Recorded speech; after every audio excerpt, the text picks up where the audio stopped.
ก้าวนางแอบอยู่ตรงนี้ปล่อยออกมาหน้าบ้านนางแอบตรงนี้ทำอะไรของนางก็ไม่รู้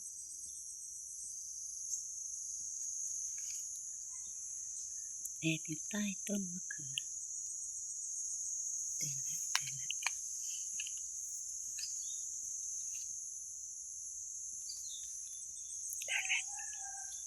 วิ่งเลยนางวิ่งจูดเลยนางวิ่งแล้ว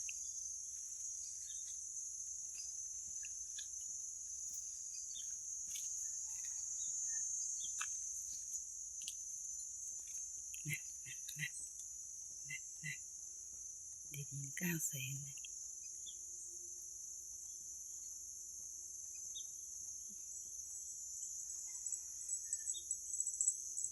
มาแล้วปีเตอร์วิ่งมาจากไหนก็ไม่รู้ปีเตอร์วิ่งมาจากไหนก็ไม่รู้เนี่ยคุณยายนางนอนอยู่ที่นี่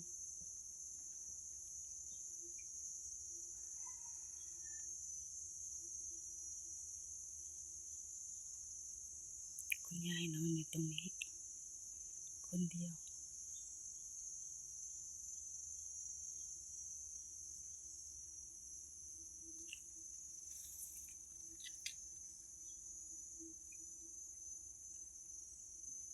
แต่งตัว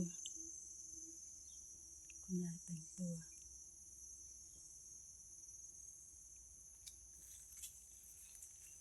นางอาบแดดสบายใจค่ะ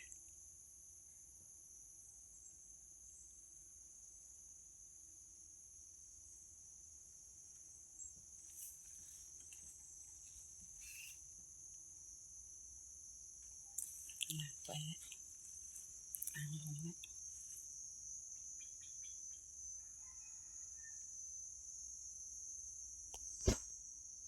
กินหญ้า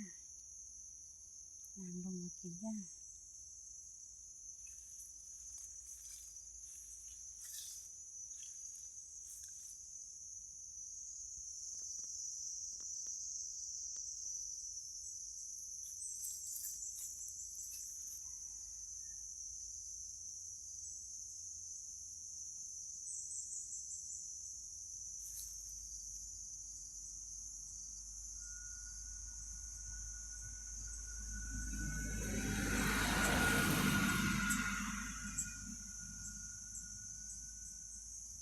นางกินหญ้า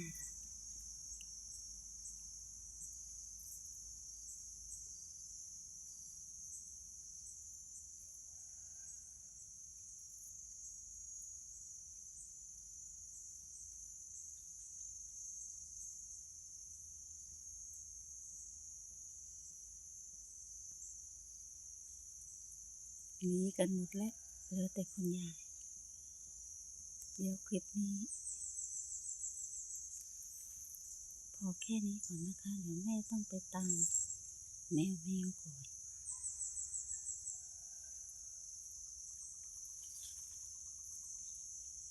คุณยายนางก็กินหญ้าไป